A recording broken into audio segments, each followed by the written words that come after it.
Hello. Hello. How you doing, mate? You all right? How are you? Yeah, not bad. I'm going to have to dash at 8:30 because I've not had dinner yet. What is this? It's the last time I buy something from fucking IKEA. Just me. Well, we'll better get into it then. Henry's not giving us any leeway here. We don't 30 minutes. It takes us that long to talk about Harrogate. Hey?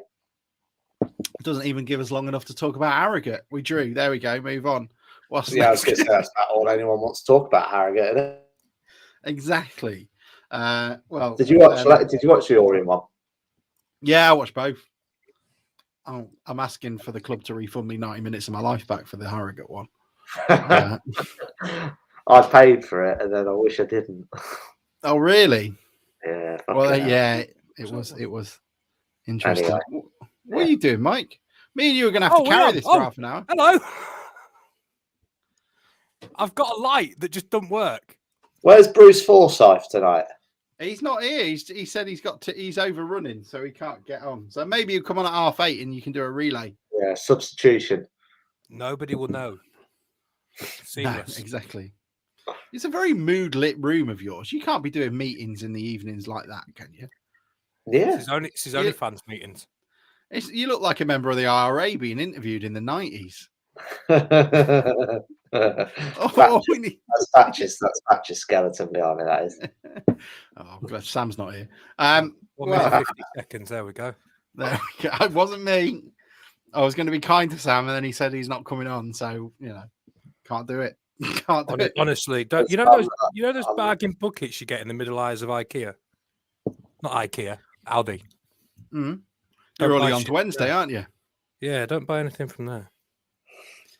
What is it? Is it it's an Ernesto, isn't it? Well, it's a light, right? And it says you've got to connect. This is going to make no sense, but it's got like the connections to it inside. You can't do anything with it. So you've got to screw that bit in, but the connections are inside. What a load of old shit. Oh, that's Mr. Professional. That is fucking hell. You're on mute. It's hanging off the lens of the camera though, so it's not particularly, pro. That's proper like as we go through the keyhole, then, wasn't it? Yeah, I mean, it looks a mess in here. Shall I tell you what it looks like? It looks like a mechanic's desk. When you go get your car serviced. Does it look like a cupboard under the stairs, Alex? No, I don't think it does. Look, I can get my arms out. Oh, there we go. That's a bit more light. There we go. He's got, when Henry's doing well for himself because he's got a globe and he's got a house plant. I have many house plants, my friend. I guess you do. I think how many of them have been stolen from work? None, actually. I think the last count we did was we've got 50 house plants. Do you? Yeah. I'm up your neck of the woods tomorrow. Oh, yeah? Yeah, I'm going to go. I'm in the office near Duxford tomorrow. Are you? Watch the potholes. Yeah, fucking hell. Bloody Nora. That was massive, that. Where was it? Grange Road. Grange Road. Was that sort of round the back of the... it is, yeah. Yeah. Absolutely twatted it. Yeah. Any of that council yet, though? Yeah, no. They've got 90 days to respond. I'm sure people want to hear this stuff.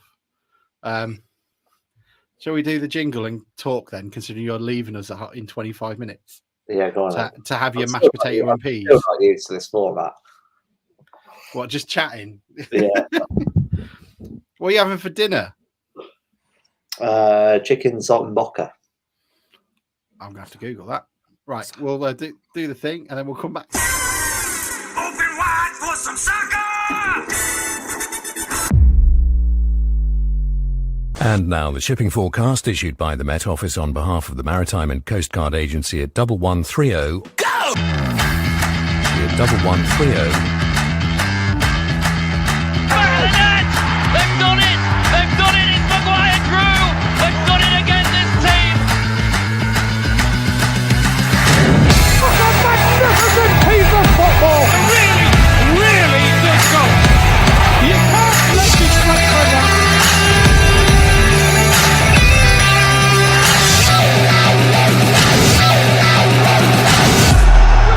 Grimsby are heading back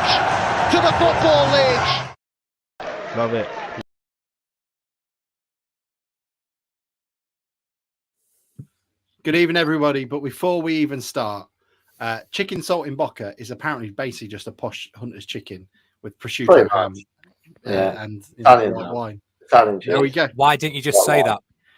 Because I wish I was Italian. There we go.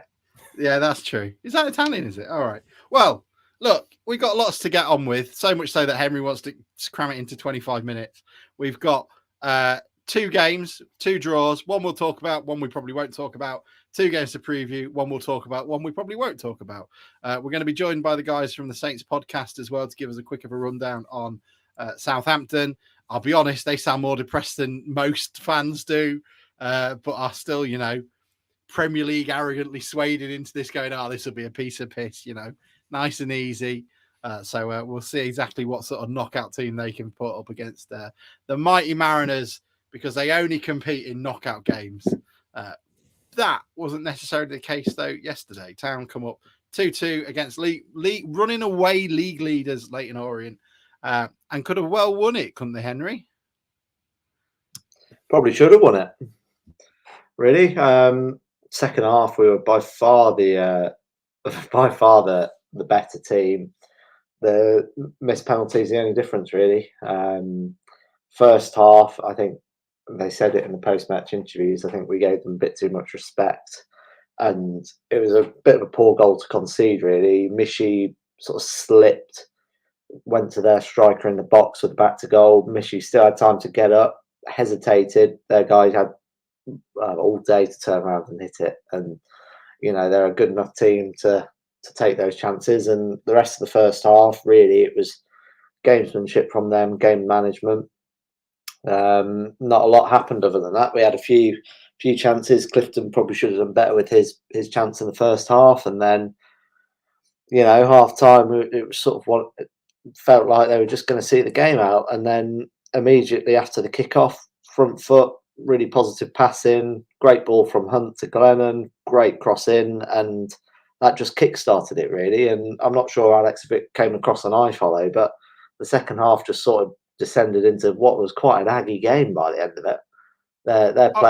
Their players were really sort of giving it back, and it sort of wound the home fans up. And for all of the complaints about Tuesday night's lack of atmosphere, I thought there was a real edge to the game. And considering we're a side mid-table, realistically not that much to play for, big game on Wednesday night, it was really good to see. And the players really sort of worked really hard and were the better side against sort of the best team in the league, and really should have come away with the win. I thought it was yesterday's game was everything that Tuesday's wasn't. There was a lot more tempo, a lot more aggression, a lot more positive, a lot more front foot, a lot more just going for it. And I know Harrogate and Orient gave us a little bit more room at the back to play with, but I just thought it was the complete antithesis of what we had on the Tuesday night, which got me so frustrated. Mike, what were your thoughts on that? And who should take penalties? Because apparently we don't even know. Well, I mean, it sort of typifies what we've been saying for a lot of the season, where we can perform really well against teams that are in the top half of the division, and we struggle against the lesser, in inverted commas, teams in the league. I mean, I think in terms of penalties, I think you want somebody who can strike a ball cleanly, and everything I've seen from Glennon over his 2 spells here, he can strike a ball cleanly. It's just whether then he's got the sort of bottle, for want of a better word, that's the wrong word, but you know what I mean, to step up and take one. I've never been so unconfident for whatever reason when I'm watching that penalty. I was so confident we were going to miss it, and I don't know why. I think it's probably something to do with the amount of penalties we have missed over the last 2 years, which is a bit ridiculous. But in terms of the game, I think it showed bringing somebody in Hunt who was determined to try and pass the ball quicker, get on the ball and try and bring others into play. I think it took us that other level we needed on Tuesday.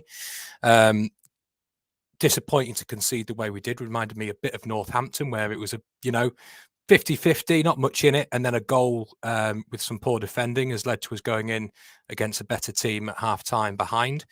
But then we responded really well in the second half. I think the ball out from Hunt to Glennon is underrated. He goes to play it earlier, waits a second, and then plays it between the winger and the right back, which sort of takes both of them out of the game, and a great ball from Glennon with a great finish. I thought that was the sort of thing we missed on Tuesday. Somebody playing the ball into space that made the receiving player do something with it. On Tuesday, it was too much to feet or backwards and too ponderous. And then for the second goal, I think it's a mistake from them, but it takes a lot of nerve to run through on goal and score these days. How many of those do you see that miss? So Lloyd did well to keep his composure and slot it in. Frustrating to concede the second from another mistake. I think Waterfall's probably still trying to shake off that elbow. Fair not quick enough, and then a good shot from the edge of the box. So I think we deserve 3 points.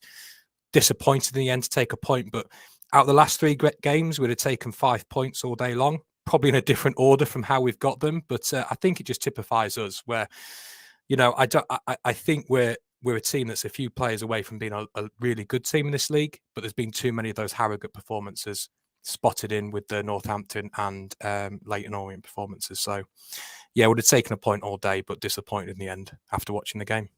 Yeah, I think my takeaway, just following on from Mike there, is Leyton Orient are running away with the league, but they're not a class above in terms of ability. We more than match them in terms of ability. I think where they're really good is they're just really consistent week in, week out, and we're not there yet in terms of our consistency, and whether that's through individual performances or just the depth of the squad, I don't know, but I think that's why they are where they are. Is just the consistency of performance more than sort of being the next level in terms of ability. It's a midfield of Craig Clay and Ilmazuni, both of whom we've had at this club, which makes, I know people change and it differs, but that's an interesting thought process. And also, I don't think we've been necessarily very lucky with the injuries we've had. Ryan Taylor's been out. McAtee was out at the start of the season when we were doing very well. And, Khan has been out. And you've got quite a few players there that if they're available, I think we've got a half-decent team. All you need is the big bugger up front if you need a plan B, which we just don't have. And Harrogate especially looked like that, where, it was just a lot of, floated balls into the middle for George, who, I'll be honest, I love him, but he seems to be getting shorter every time a cross gets thrown into him.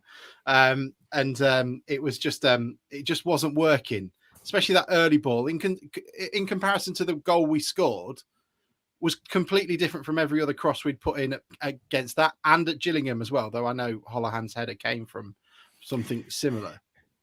I think it's because it's quicker, Alex. I mean, we said on Tuesday, everything just seems to be slow sometimes. I think when we do break well or we win the ball up high, and Richie Wellen spoke about this, we like to win the ball high.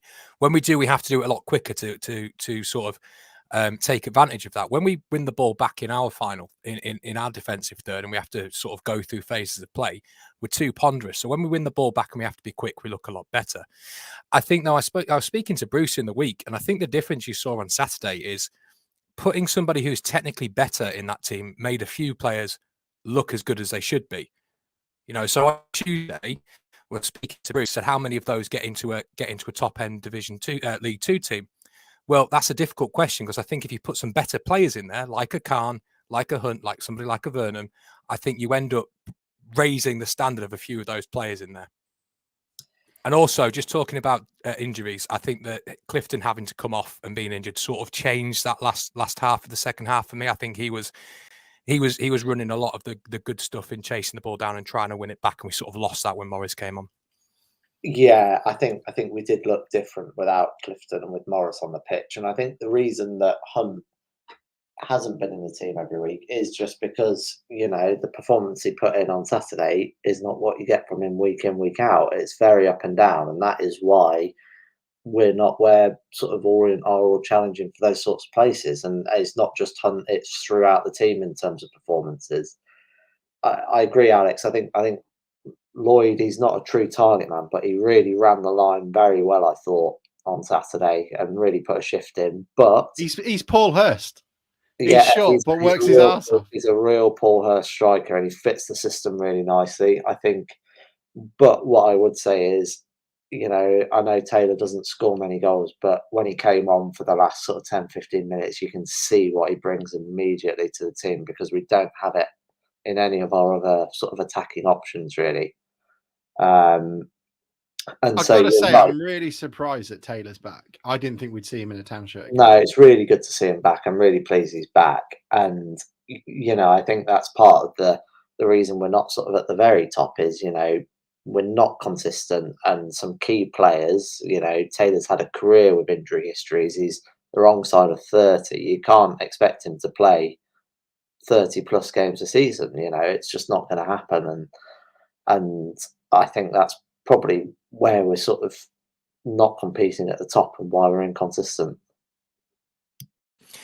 I do think you're quite right. We can play decent football sometimes, but we do struggle with teams like Colchester and Gillingham when it's a physical game and maybe it's a 90 minutes of the ball going long. We can't compete without Taylor, and I think that's the difference that Paul Hurst seems to have realised in his press interviews, that's something we're going to need to address next year. Just a bit more physicality in that team, because if we've got the ball down and we're playing again on the break against people that have the ball.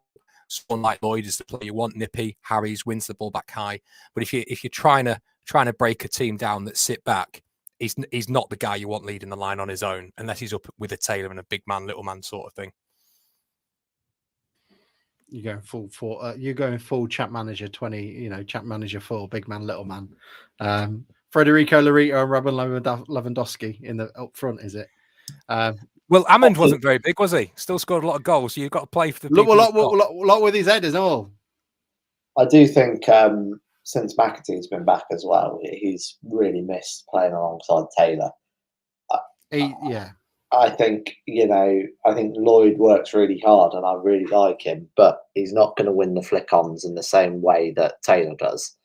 I think you almost feel like Lloyd and McAtee want to be in the same space. Yeah, and when McAtee's certainly in the first half on Saturday, he was challenging for headers, not particularly winning them, wasn't fully in the game. Whereas normally he's not the one challenging for the headers, he's the one picking up the second ball after the header and getting onto the flick-ons. And when Taylor's on the pitch, he can do that, but when Taylor's not on the pitch, he's having to do the sort of the flick-ons himself and sort of challenging for the ball, for the first ball and not the second ball.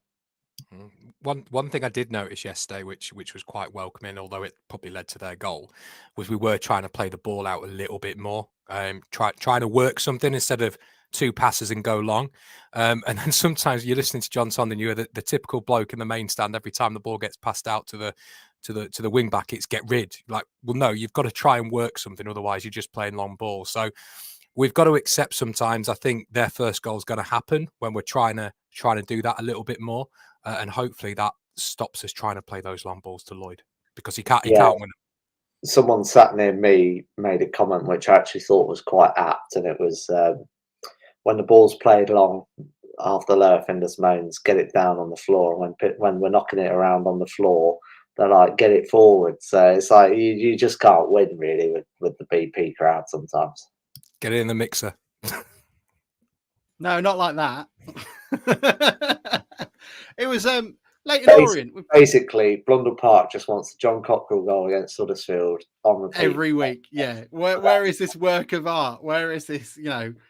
They just shall I tell you what Blundell Park want to do? They want to go home and be able to tweet. If Messi had scored that, you'd have heard about it all week.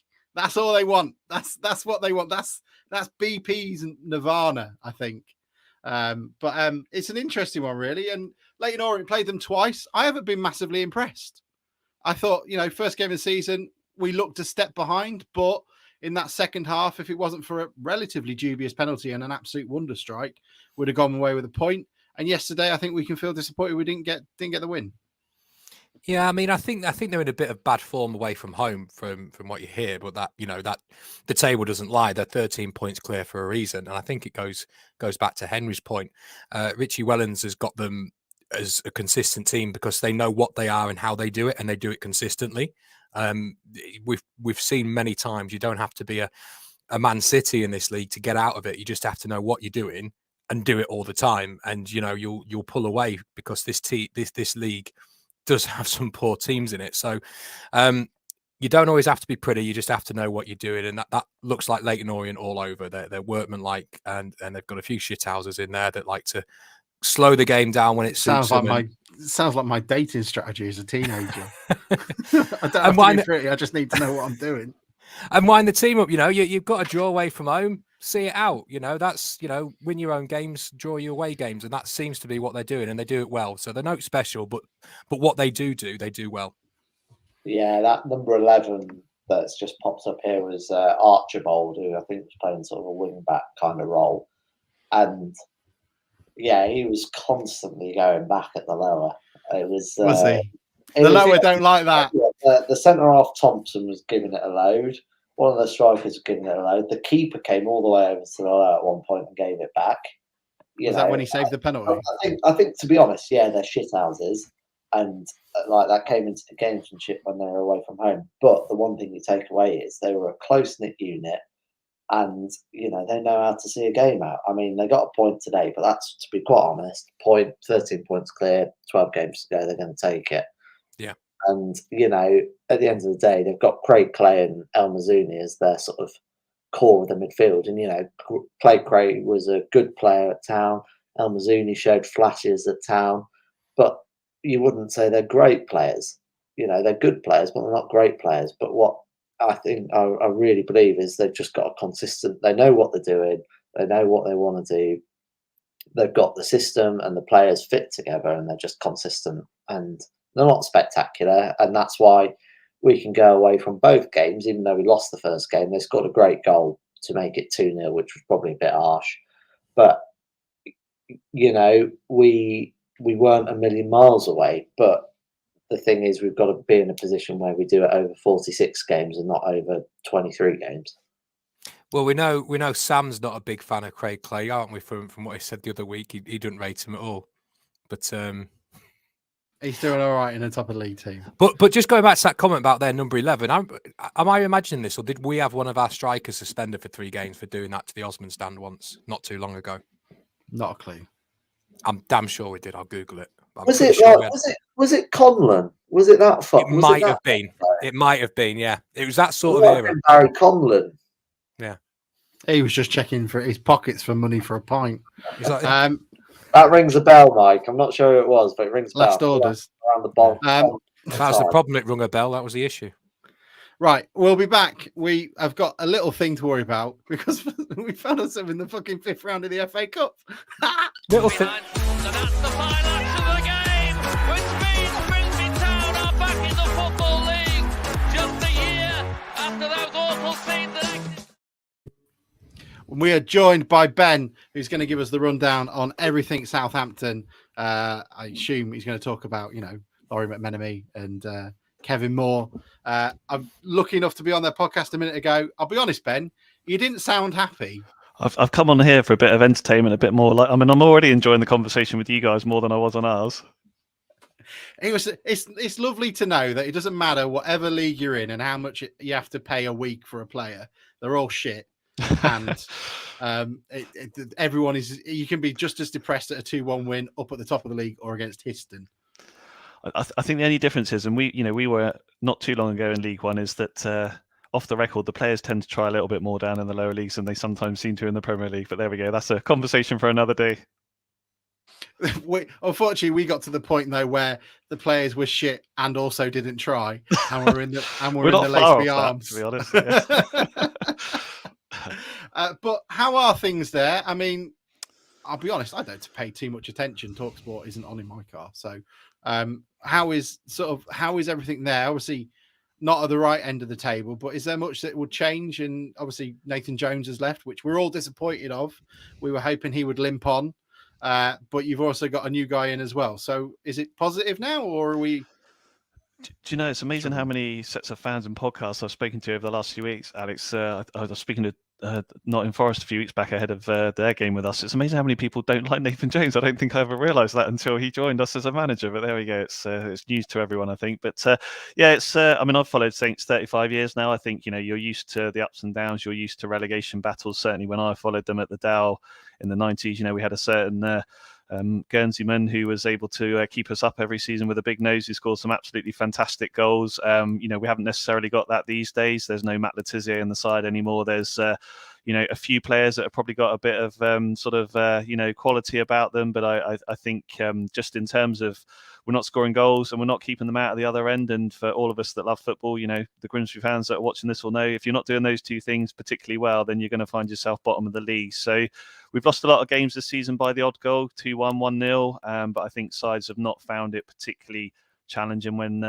we've been attacking them. And that's really been our problem. I mean, final point really, I mean, since the World Cup break and coming back, we've scored 2 goals from open play, and I would imagine 10 games in the Premier League, something like that now. So 19 goals in 24 games, and that's our problem. We just don't score goals, and that's why we're bottom of the league. Henry, one of your main gripes with Grimsby, isn't it, that we give away too many needless free kicks around the edge of the area? So is this set up for a, Anthony Glennon clumsily leaving a leg out, and then James Ward-Prowse scoring if they bother to play him? Oh, he ain't playing. No. I mean, normally I would say that he plays every single game for us, but he didn't play in the last round against Blackpool, and obviously we got Leicester at home at the weekend, which, I mean, with every game we lose at the moment is massive. So I don't think he will play. So you might be all right, but yeah, he's pretty good at them. That was going to be my question, really, sort of two-pronged. I hadn't realised you got Leicester coming up, so I was just wondering how strong a team you think you. I'm waving at Bruce. Sorry. I mean, we were just talking about this on our pod with Alex. I mean, the luxury of being in the Premier League, Henry, is that we've got ourselves a squad of 30 players. Whether any of them are any good, that's up to different people to make their own assumptions. But it does mean that you can rest 11 players, and probably you're going to bring in 11 internationals. I'd imagine that they'll change the goalkeeper around. So you got Willy Caballero coming in. I imagine. Players like Joe Aribo, players like Adam Armstrong and Sekumara and players like that. So I think, you would hope that there'll be enough quality there from a Premier League point of view that whoever he plays should give Grimsby a hard game. But we just don't make things easy for ourselves. So, I'm not expecting a cakewalk here by any stretch of the imagination. I was going to say, thanks for the first bit of that, Ben. Made us all feel a lot more optimistic. Cheers, mate. I guess we scored against Willy Caballero last time we played him. Let's not forget that. When was that? It's 5-a-side. He was in goal at Chelsea, wasn't he, when we lost 7-1? Was he? Yeah. I'll be honest, I didn't see him that often. I see you've forgotten the rest of that game, Henry. You've forgotten the rest of that game. The 7-bit is what you forgot. My favourite just remember the one, because it was an absolute worldie. It was a worldie. But my abiding memory from that is James McEwen, the ball going into our end, and we were 5-1 down at the time. And he basically just went, lads, just fucking keep it. And someone just threw it at him, and he's like, oh, for fuck's sake. But it was entertaining. Hopefully not as many autograph hunters this time round.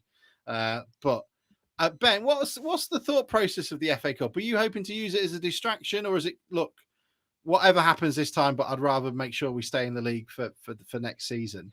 Because I mean, obviously Premier League survival is number one, right? I mean, we're a sustainable club, so we rely on, unfortunately, as we all know, there's money is football, and football is money these days. So, for us staying in the Premier League really is important from the sort of club's future. I think certainly longer term rather than short term, but they've always been quite realistic. I mean, we've spoken to the CEO a couple of times on the podcast. He's always said that the Cups is going to be our best chance of winning a trophy, right? So I don't think that we've ever disrespected them. And to be fair, the managers we've had, Ralph, even Nathan Jones in the last round, as I said, we do have put strong sides out. So again, I mean, we got to the semi-final of the Carabao. We obviously lost to Newcastle, who have lost in the final today. We got to the quarterfinals of this tournament last year, lost to Man City. No embarrassment in that. So we've done quite well in the Cups over the last few years. A couple of finals, a couple of semi-finals, things like that as well. So they do take it seriously. But again, every round always adds a different sort of element of spice to it, doesn't it? And we're obviously, all the pressure is on Saints for Wednesday night, isn't it? And I think the players, how they cope with that will be interesting to see. Yeah, and what kind of crowd are we expecting? Obviously 4,000 coming down from us because there's not much to do.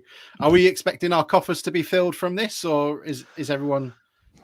I mean, Saints fans are a loyal bunch. I mean, they do, despite the thick and thicker that we've been through this season, they do tend to turn up. I think they charging £17.50 or something for adults, I think, isn't it? Which seems a bit over the top. I have to say, I think it was 10 quid in the last round, or 15 quid, something like that. So I don't think it'll be. I'd be surprised if it's half full. I think there's a bit of frustration around at the moment. I mean, St Mary's holds what 30,000. I'd imagine it'll be somewhere around about the 20,000 mark, something like that, including you guys. Which and I just said this to you on your pod, didn't I, Alex? I mean, tremendous effort for 4,000 of you to come down on a midweek game for what 500-mile round trip. So fair play to you guys. It's interesting that owning the ticket price being too expensive when I paid £24 for Grimsby at Northampton, and I'm thinking, oh, Southampton away for 15 quid's an absolute steal. Yeah, well, there you go. Then I should obviously. I haven't been to Northampton for a few years, so maybe I'll keep saving up for that one. And in a couple of seasons, Henry, we may well be playing them at this rate. So who was it? 25 quid for Swindon, wasn't it? And £10 a park. So yeah, it was decent. I guess that's a good question. You know, these are all the important ones. Where do we park? Where's the best place to drink? Because there'll be a fair few of us.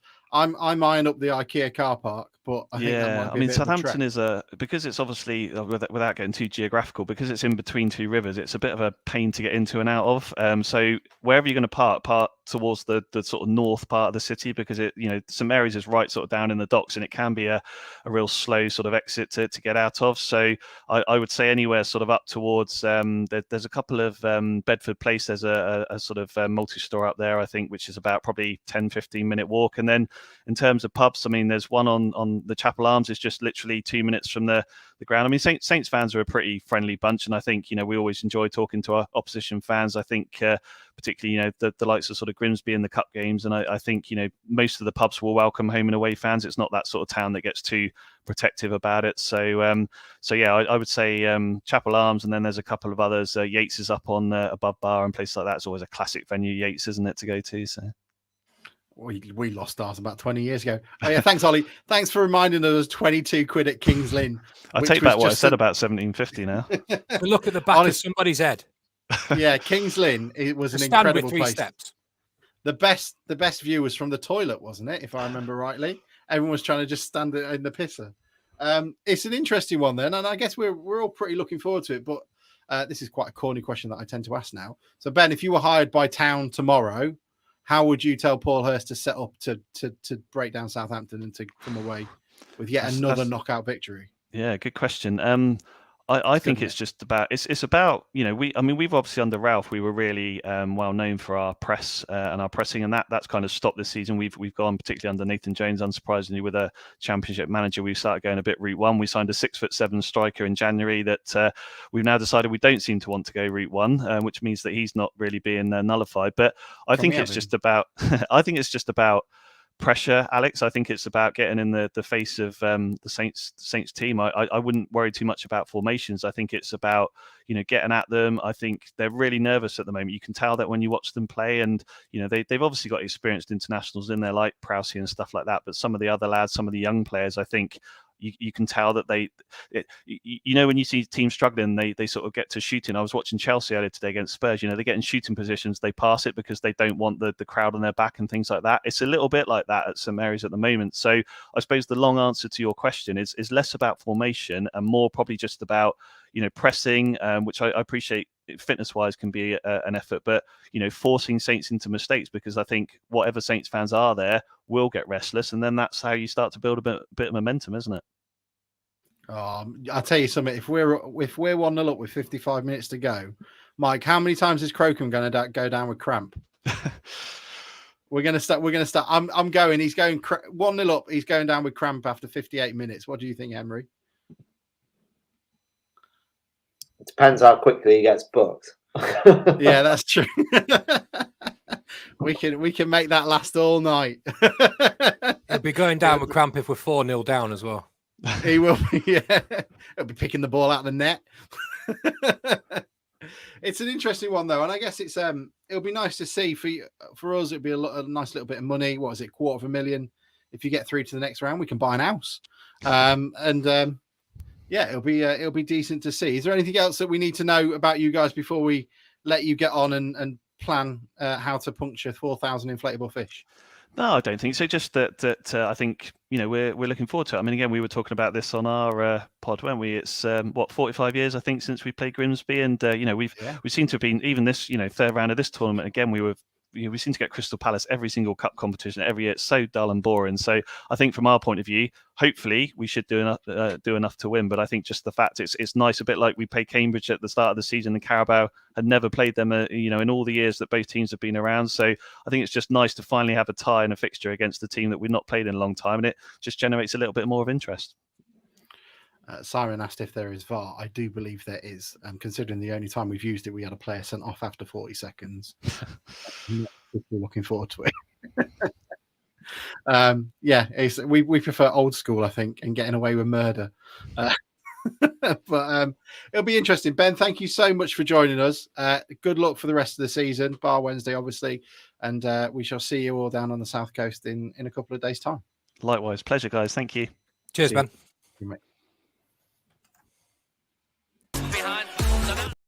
Oh, he's left already. I don't need to do that. There we go. Bruce. Seamless. Come in. Hey, mate. Bruce. How are you? Bruce, you look the most relaxed man in the world.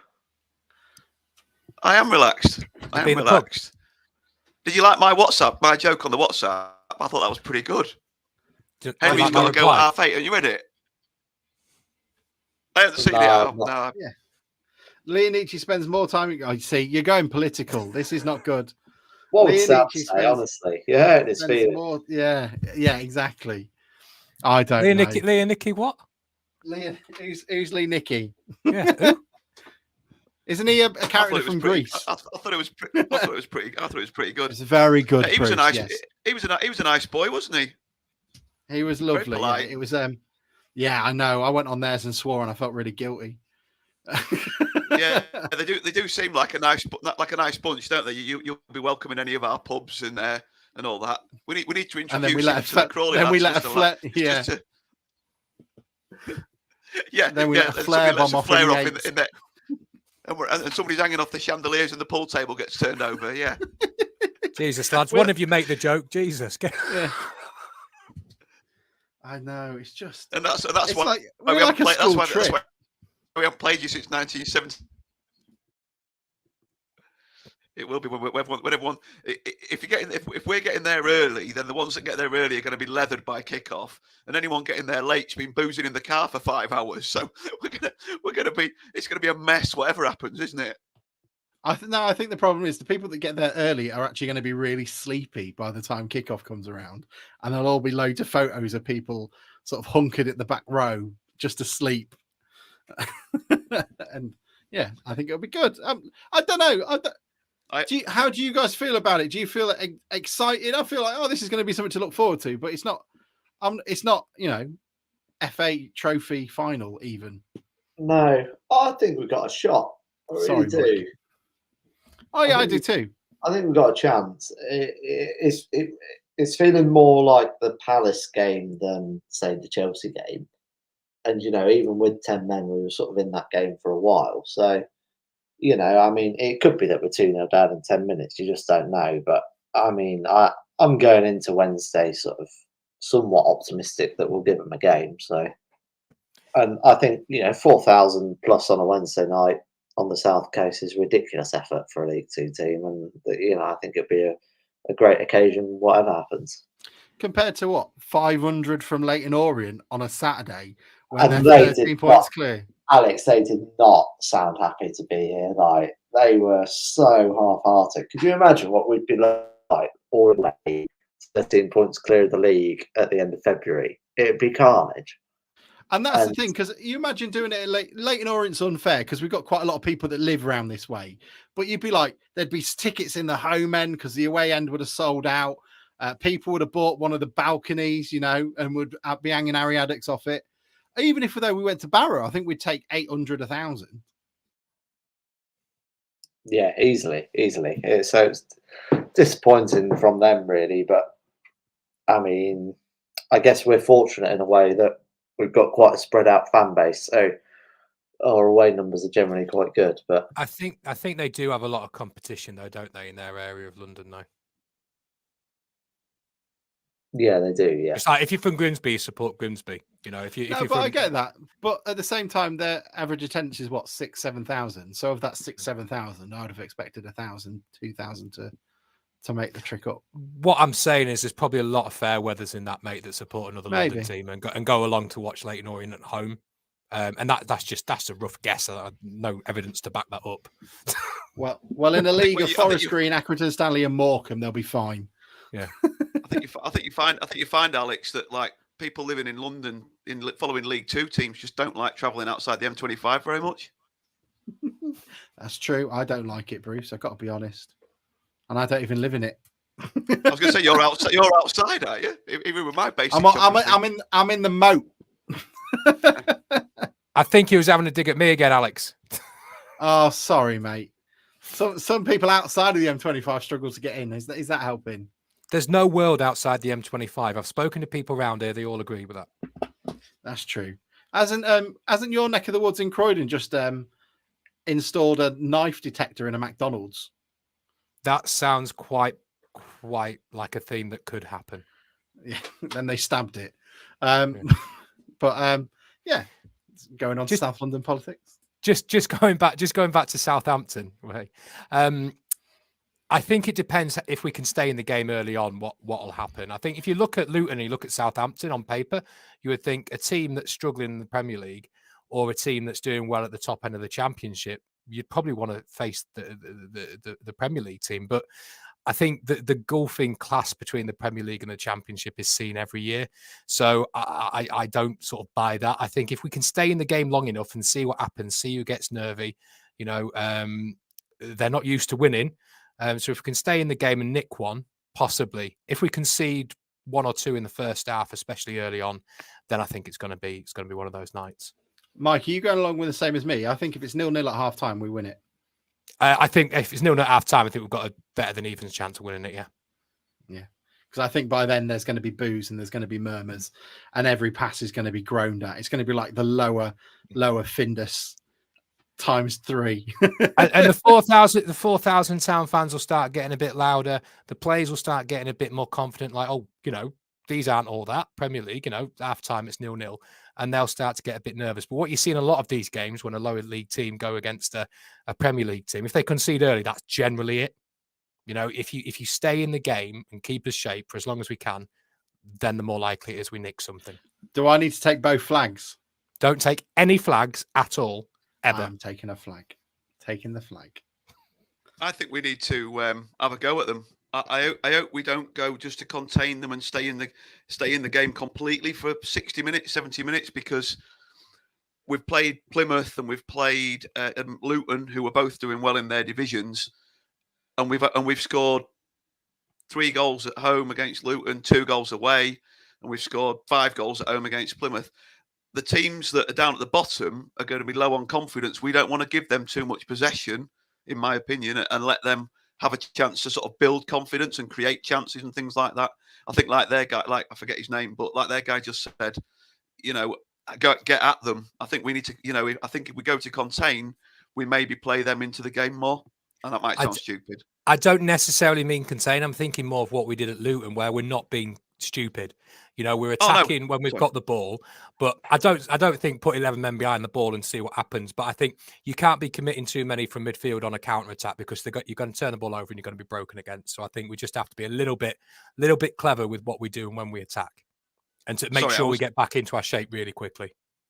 That was just about my opinion. It wasn't actually about what you just said. So, but yeah, I just think I don't want to be too sitting in the game, sitting back and holding back and, like you say, get on top of them and get the fans more on our side than. And I mean, if you think about it, if he reckons that there's going to be 15,000 there and we've got 4,000 of them, we've got nearly a third of the. But we might even have a third of the crowd. I think there might be a bit more. I think he did say 20 actually, to be fair, didn't he? But we're going to have a quarter of the crowd, and we know what our fans are like away from home. We know what we're like. We know what we're like at home when there's nothing to get us going. So it could be a very Grimsby biased atmosphere from kickoff. You can't see a lot of their fans being there, sort of singing away and being really up for it. It's going to be a bit like us at home to Harrogate the other night.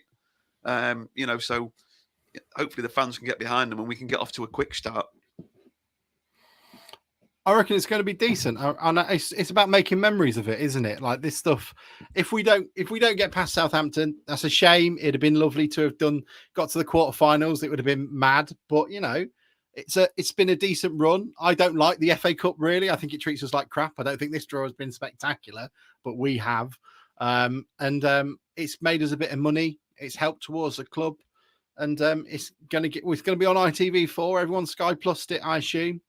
Ali McCoist is commentating on it. Who could want more than that? Apparently, we're putting in an order for extra Scotch eggs. The freezers are rammed full now with the money we've made. It's just too many. You're going to open that Findus door on the side near the pontoon, and loads of Scotch eggs are going to just roll out of it. Big Laurie. I don't know if Laurie McMenemy's going, Andrew. I think he lives down that way, doesn't he? I heard something on social media that he was, but I don't know the provenance of that. There we go. And then Kevin Moore is obviously a big Southampton legend, and Dave will be there, which will be really interesting to see, and hopefully he gets a reception for that too. Focus will be on the league for them to avoid relegation, says Taylor Blees. Hopefully, yeah, you and me both.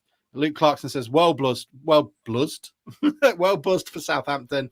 My lad's first night game, away game, and FA Cup all rolled into one. It's going to be great. Simon Hodson says it's mad that we expected to lose at Gillingham but beat Premier League Southampton. That is how Grimsby Town fans are nice and normal, Simon. That's how we roll. It is, yes, absolutely. Bruce, what were your thoughts on the game yesterday as well then? There's not much more we can say apart from we're all going to Southampton and Leanne wants to go to IKEA. So what was your thoughts on yesterday? Can I just roll back to Tuesday first? I know we didn't do a pod and we didn't get round to doing the space in the end, but I think in hindsight I was probably overly critical of the team amongst my circle and anyone that had listened to what I tweet, which is not many people. I felt like the world had ended on Tuesday night when I got home, and we hadn't. But then I saw the stats and the possession stats and the shots on target and that sort of thing. And yeah, I was probably wrong, and I think you probably talked about it. But I think 5 points out of 9 from those last 3 games. You just would have expected to beat Harrogate, and probably you would have taken a point at Northampton, wouldn't you? And a point against the league leaders. So, yeah. And we're probably disappointed not to have won all 3. Yeah, which is great going, isn't it? So go on. Sorry, Bruce. Sorry, mate. No, go on. If you're going to finish, I was going to go on to the next game, but you go if you're going to talk. I was just going to say that's sort of typical of us this season. I think I said this earlier, but you would be happy with those 5 points, but you'd want them in a completely different order. You would expect them in a different order. And I think we spoke in the week, didn't we, about how many of those, the team on Tuesday get into a top end team. And we had a little discussion about better players make others better. And I think you saw that on Saturday, just Hunt playing well and being a bit more technically gifted than a few, made a few other players look a bit better on Saturday. So it was interesting. I would have him in the team on Wednesday, Hunt. Yeah, I think he'll shine in that. Maybe I'm with you, Bruce, but I was disappointed, and I'm still slightly disappointed with the Harrogate performance, but I'm trying to rationalise it in my head. I don't think we had the same tempo we did against Leyton Orient, but I don't think the way Harrogate set up necessarily suggests we could have played at the same tempo, and nor do I. But I wanted to see a little bit more, I guess, endeavour, especially sort of as 20 minutes to go, 15 minutes to go approached. But then I guess Paul Hurst could turn around and go, what was that game a couple of weeks ago? Was it Colchester? Where he brought everybody on and it just looked incohesive, disorganised, and there wasn't anything there. And maybe that would have been the case then. And you want the players to keep in a frame of mind of, look, don't worry, we're going to break this down, whether it be the 83rd minute or, 95th minute. But I was a bit disappointed, and that hasn't changed. I see what you're saying. I think in a game like that, though, and I think we've said this before, when you're dominating the ball and you're sort of the team in the ascendancy, you don't always have to change it, because if you change it, has he gone? Was that just me? We've done it before without. We've done it before without him. Just cack on. We'll take it over. Yeah, I think if you change, then that can disrupt the game, like you've just said. So if you're on top in the game, you don't necessarily have to change anything. But moving on to yesterday, then, Alex, it was a funny game, wasn't it? I mean, I was in the bar for another one of the goals, which is quite a regular thing. Maybe I should just stay in there. The one just after half time, but it was very same old, wasn't it? The first half, we made a Let me just try and remember which order the goals were in. What was our mistake for the first goal? Oh, we let the guy turn in. We gave him about half an hour. Mishy slipped. Yeah, we let him do a 3-part turn. Yeah, but don't you think he slipped? And you're going to say that I'm getting at Mishy, but don't you think he slipped and then just stood there and watched what he did after that? Literally, I that's also the think. same. Yeah, Sorry, I also think he gave the ball away as well when we could have played it down the field and we turned the possession over before the cross came in as well. You can tell Sam isn't here because also, Waterfall made a massive cock up on their second goal, but I think Mishi as well was reluctant to get to it, and there's far too often with that. And I would be looking for a new right back in the summer. I'm much of the same opinion, but I sort of bit my tongue on it because I know I've gone out on Mishi a few times. But yeah, I think Mishi's probably at fault for both goals. Sorry, Bruce. We Crocom's kick didn't help, did it either? But no, it did not. Hang on, sorry.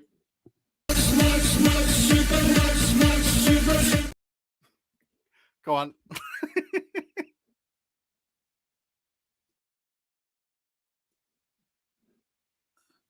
The worst thing is we can't even try and shout that down because it automatically mutes us. When yeah, it does. I reckon, Mike, we should sort something out that when he plays that, when we don't want him to, we'll just get up and walk off and just leave him on his own. He's showed a real mature performance. Scunthorpe United have lost 4-0 at home to Exeter City this afternoon. Love it. Reaction to come. That was a good one. Oh my God. Yeah, sorry, the Max's kick wasn't great. Don't play it again. And but yeah, we did cock up there. And it was just like same old, same old. It was another game where there wasn't a lot in the game, and I thought we'd been as good as them, but we ended up a goal behind. And at half time, I was moaning like I do, like we tend to, but that we're just easier to score against. You know, the stuff we've talked about all season. But the second half, we came out and they made mistakes. I know Mike and I had a discussion about our first goal. Their guy cocked up, didn't he, and played it instead of playing it down the line and clearing his lines. He played it across the midfield and overhit his pass, which we intercepted. But then after that, it was good football, wasn't it? And it was, it was nice to see. Glennon's left foot is a dangerous weapon for us. He should be our Trent Alexander of the lower leagues because a lot of the time, the last home game, he got a lot of space on the left-hand side. And if we can find somebody that can play the big switch, he only needs a couple of touches and then he'll whip the ball in the box. And generally, it's a fairly good ball in. So hopefully next year, when we've got a better focal point up front, we can be making the most of those because, a bigger lad in there and we'd probably be getting our heads and getting a few headed balls. 9 assists this season, I think. And 3 goals. And that's only in the league because he's got a few goals and assists in the cup competitions as well. And he hasn't played. He's had an involvement in one in 2 games. Every other game he has an involvement in, ish. Yeah, considering he missed a lot of games as well. Yeah, I was just going to say that he missed a few games, but he So that was good. And then obviously the second one was, it was just good to see us turn it around so quickly, wasn't it? It was good. It was a good game, and we've said all along, haven't we? When teams park the bus against us, we said it the other week, and I would have said it on Tuesday if we'd have had a pod after. We need more creativity in the squad, not just a striker. Hunt's a start, but we need other players. And at the minute, we're missing Khan, and we've got to remember that he was probably our best player before he got injured at that time. So he was on fire. After he came on, he scored 2 against Cambridge in the cup, didn't he? And then he went on a bit of a run after that for probably 6 weeks before he got injured. So he's to come back, but yeah, it's good. And there's a few extra players available. People have been talking about who's available and who's not, haven't they? And I don't know whether you've discussed it already for Wednesday, but we've just got a lot of injuries. Yeah, Lloyd's not available, is he? But Emmanuel isn't he? Yeah. I don't know what happened. Back, allowed back in. Yeah, McAtee can play. Gallagher's not cup tied, is he? Nope. But he didn't. It's funny because I thought he did really well when he played at the first half at Northampton. And then have we not seen him since? Is he injured? Did he get nick up a knock, or I don't know? He looked like he came off with a bit of something, but he's been on the bench. And I think if he plays in that formation, he's going to be playing ahead of Glennon. And I don't think he could drop Glennon after he scored and then had a decent-ish game on Tuesday. No, true. It's a shame because Glennon and Emmanuel are great foes either side. Mm-hmm. You've just got to have the other guys that we do just need a big bugger in the middle, don't you? Sometimes, like the plan B stuff, like, you know, breaking some players down. If you've got Glennon to whip it in, and you've got even bloody Kyle Hudlin on the other end of it, or sort of 7'9" of him, you can be on to a winner. But especially in those sort of games. And I think that just sort of looks at the problem we've had, is that if we get a little bit more creativity in the final third, that completely changes how our team play. At the minute, it's too ponderous because there's not enough instinct in the final third and taking a risk and beating a man, taking it on the half turn. If we can sort that out, I think the rest of the team will click into place with it. Just going back to the Waterfall mistake yesterday, I don't know whether he was a bit unsettled because he'd just been off for the blood shirt and got a change of shirt and stuff. Well.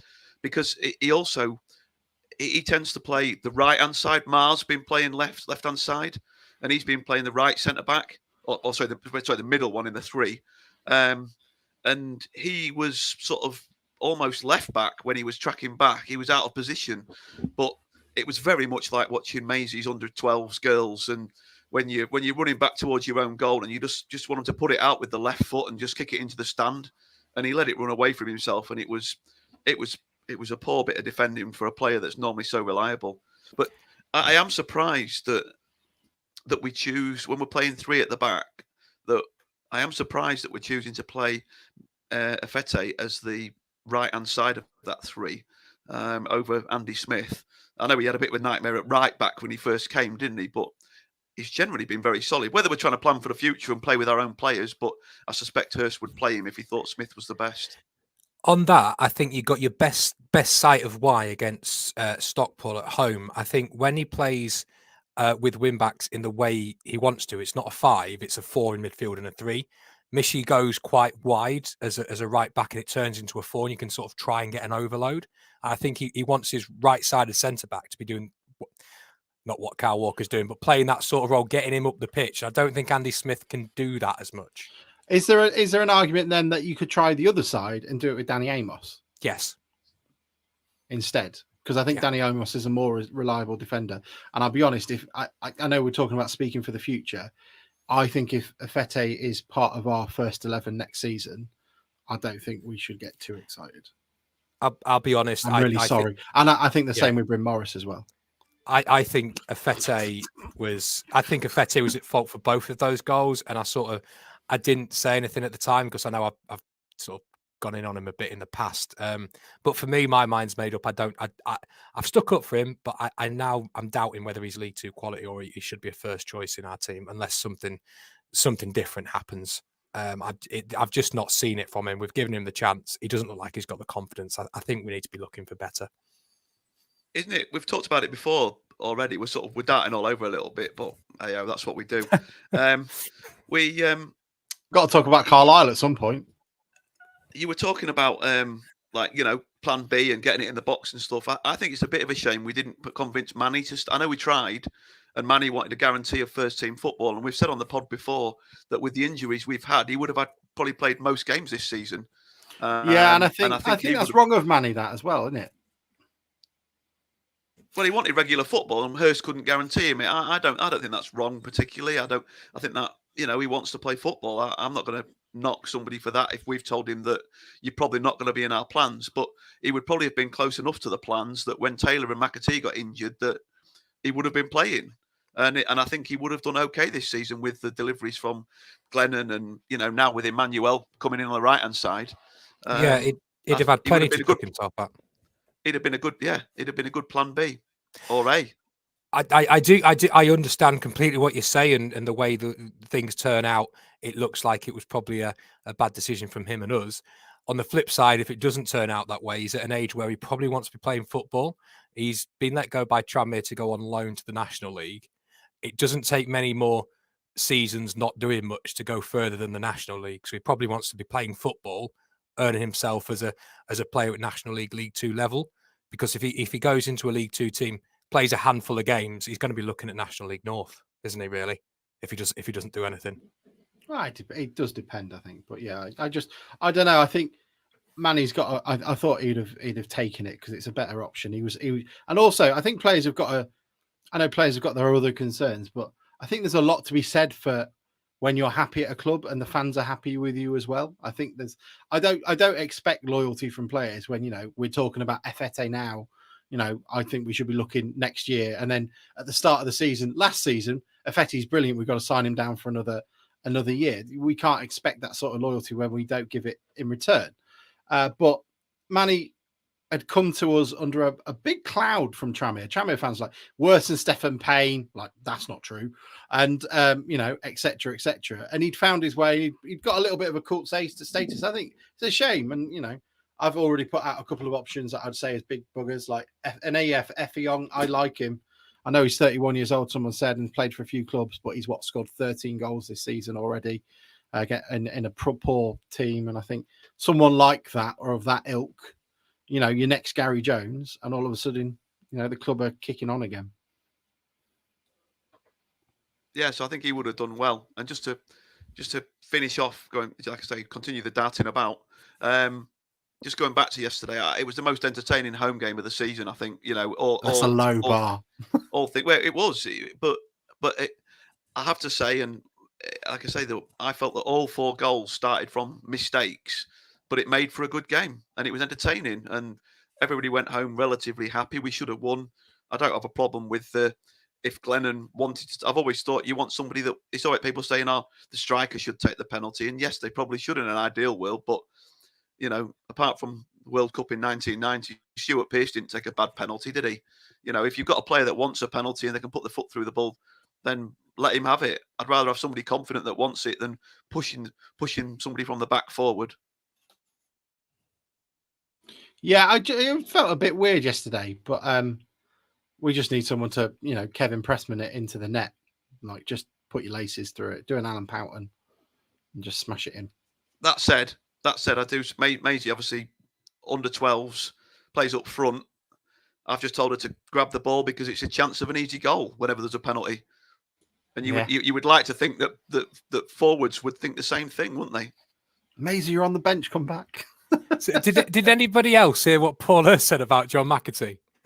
What did he say? He said, "Well, why is John not taking?" John Tonder asked him why he's not taking. He said, "We're not having John taking penalties. We've had enough of John taking penalties."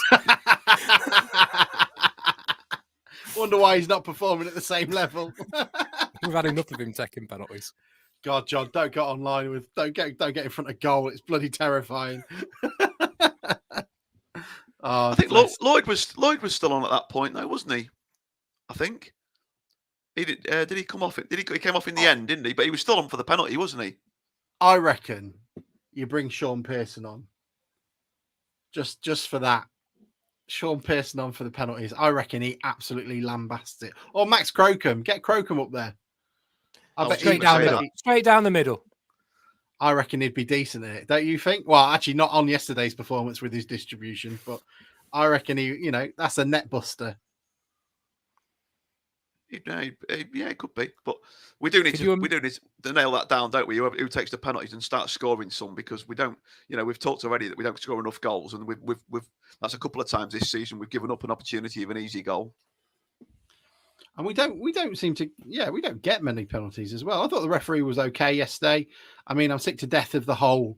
I said that, anyone who goes down clutching the head, it's essentially like putting your hazard lights on when you pull up to get out the cash machine, because it just stops play. We were straight through on goal as well, and then he called it back when with that guy. It was terrible.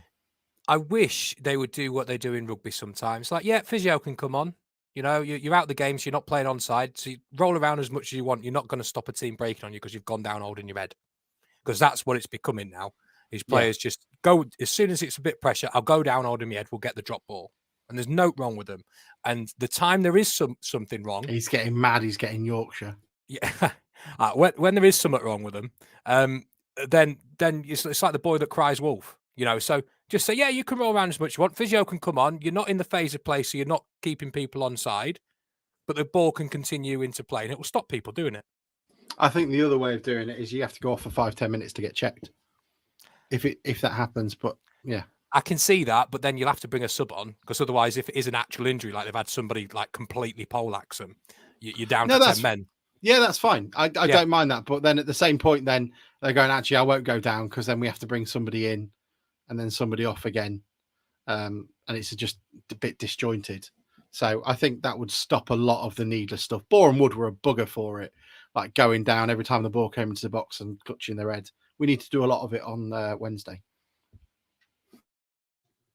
We do it as well now. We've finally joined the arts. So yeah, no, it is annoying, but like I say, it's one of them things. Everybody does it, and I think somebody next to me yesterday said what you just said, Alex, that they should have to go off for a few minutes to be assessed by the doctor, and then even if, like you say, even if they have to bring on a sub temporarily, it's going to disrupt the team, isn't it? And you're going to think twice about doing it when you're not genuinely injured.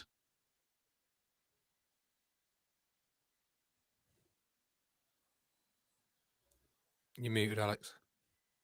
Oh, sorry. Oh, Ollie says, sorry, amateur hour. Ollie says, could be used to make tactical subs for 5 minutes. So, yeah, it's true.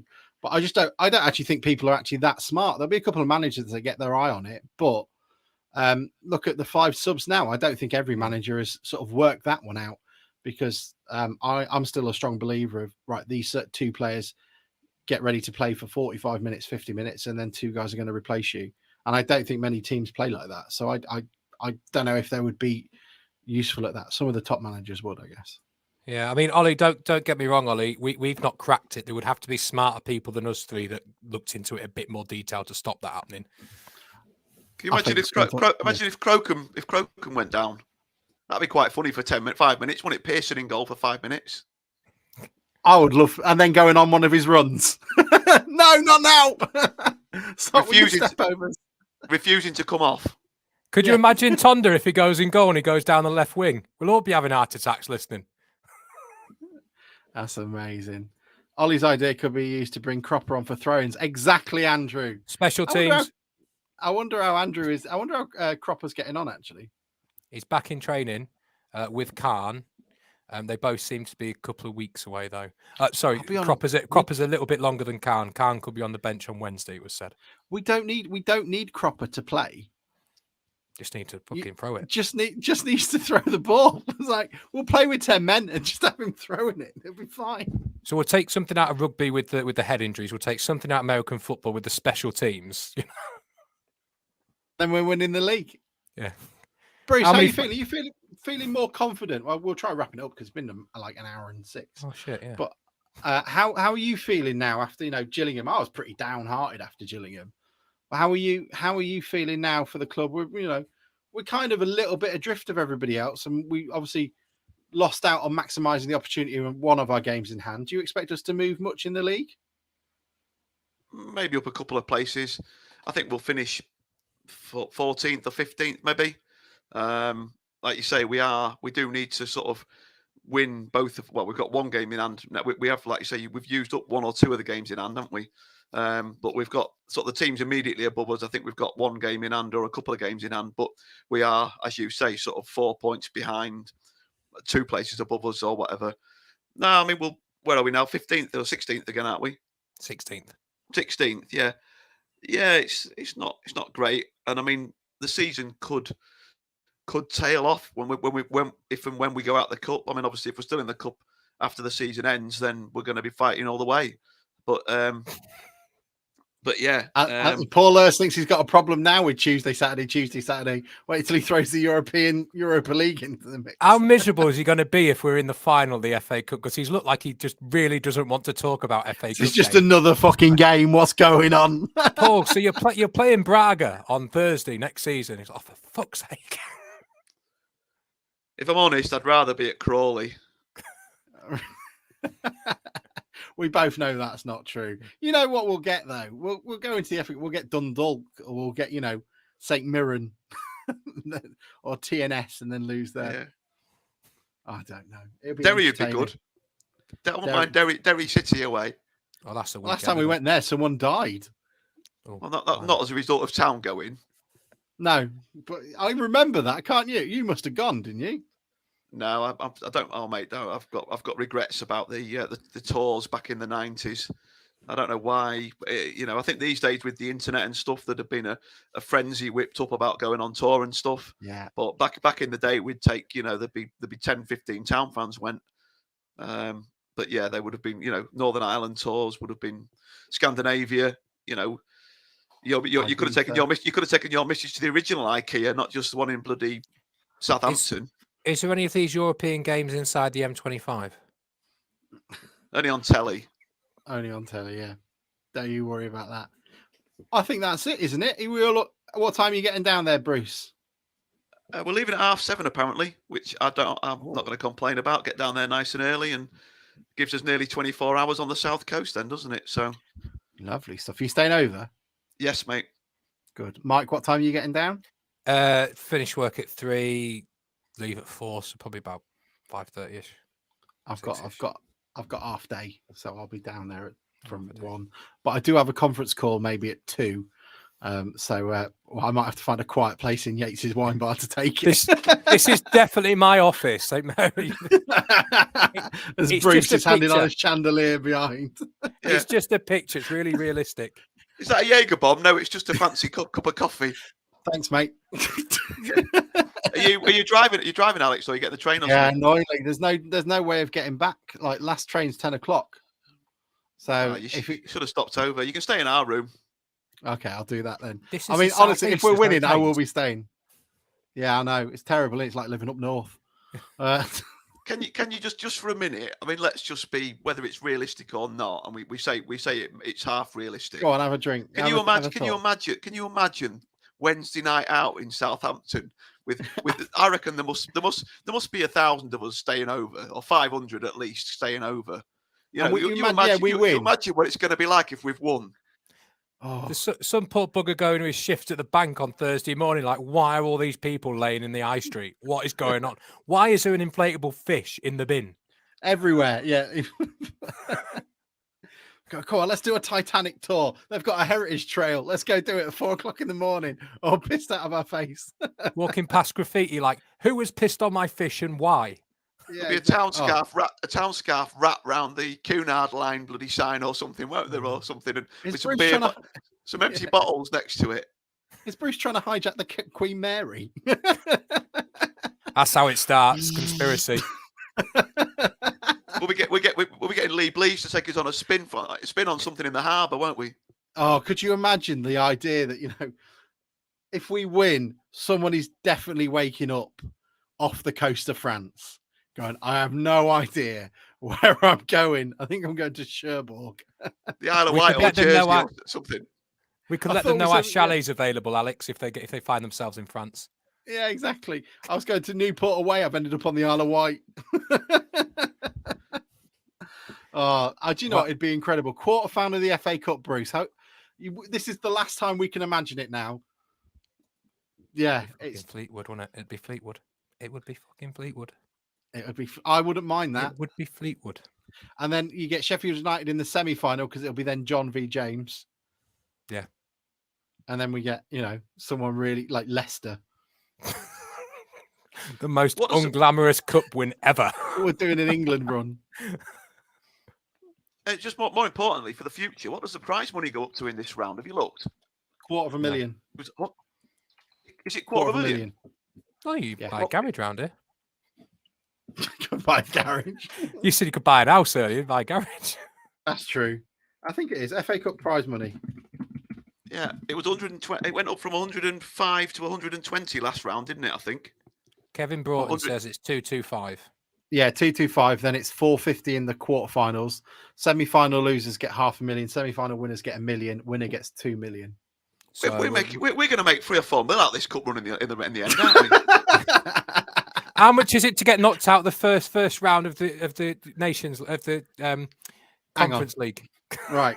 No, which do you go into? Do you go into the Europa League? We don't go into any because we're not in the top 2 divisions. So, what? You won't get into Europe. You need to be in the top 2 divisions domestically. What kind of racism is this? Well, exactly. But don't let facts get in the way of a fun story. Where do we go then, Mike? Do we go in the MLS or something? So each group winner takes home 1.1 million, and each runner-up earns 550,000. If you win the round of 16, you get 1.8 million. And then group winners, and then group stage draw, you get 237. Group stage qualification, you get 4.3 million. Right, I'm afraid Mike's that's just really pissed on our parade, though, hasn't it? Because I think we're gonna have to boycott the quarterfinals if they say that we can't go through to the semis. I'm reliably informed. I've not looked this up, but I'm reliably informed. So by some bloke on Twitter. Look, if we can somehow change Southampton's mind in allowing an inflatable fishing, even though let's be honest, no one actually gave a shit. Imagine what the pressure would be like if we, got to Europa League and we found out we couldn't play because, UEFA's racist. Well, the COD Wars. Leaguist. Who would take our place? Probably Wrexham. Fleetwood. Wrexham. Oh, that seems a good point to finish. No, actually, we're not finishing on Wrexham, are we?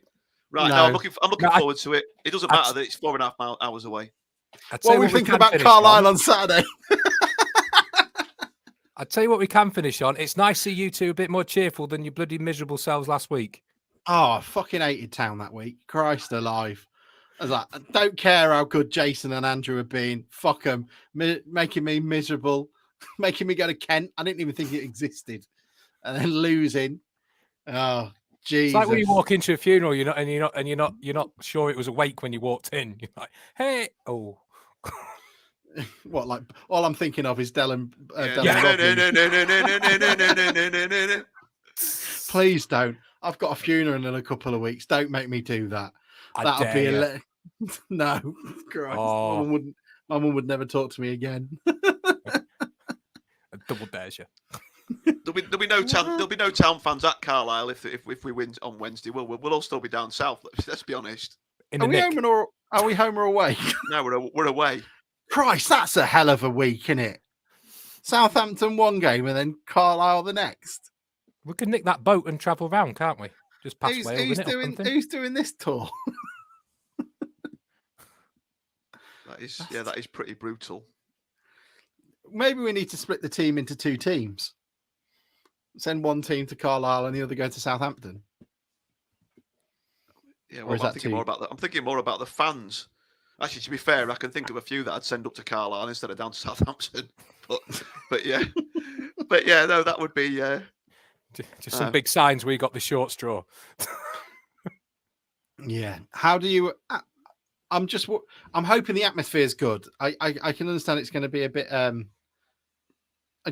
Those big crowds can sometimes be hard to choreograph, shall we say? I think it'd be rocking. Absolutely rocking. I think everyone will be hammered. As I say, I think it'll be rocking. But yeah, I just don't want people to settle for what some people settled for at Chelsea because we got absolutely embarrassed. But we're not going to talk about that. No, I said to you before, Luton in the pub, didn't I, Bruce? That you just want to not embarrass yourself. You want to have a go and give a good account of yourself. And just turning up and losing 5-0 is not a good account of yourself. I've got a way of ending it. Go on. I want to take the lead. I want us to celebrate taking the lead in the 95th minute. Yes. Here's how we end it. You just got to fucking throw yourself at it. Is that profound? Boys, we're open wide for some soccer. What are you going to say, Bruce? I thought you was going to edit like him saying it in. I'm like waiting here, like we'll have to. Oh, sorry. This. Oh, no, I don't do that much work. Oh, it's too much effort. Too much effort. If you can find me the clip up for a big finish, then. Do you want me to do it again? For a massive finish, and then there was just a pause. Right, do it again. Hang on. What did he actually say? Straight after we need the music. I just fucking threw myself at it. You said just right. Let's 3, start again. 2, 1, go. That's a great show. Oh, well, let's end it this way. You just got to fucking throw yourself at it. Open wide for some soccer. That was good. Oh, Jesus. Kick him back there. Don't do that to me. Just got to fucking throw yourself at it. Bye, everyone. See you later. See you Wednesday. Open wide for some soccer. And now the shipping forecast issued by the Met Office on behalf of the Maritime and Coast Guard Agency at 1130. Go! The 1130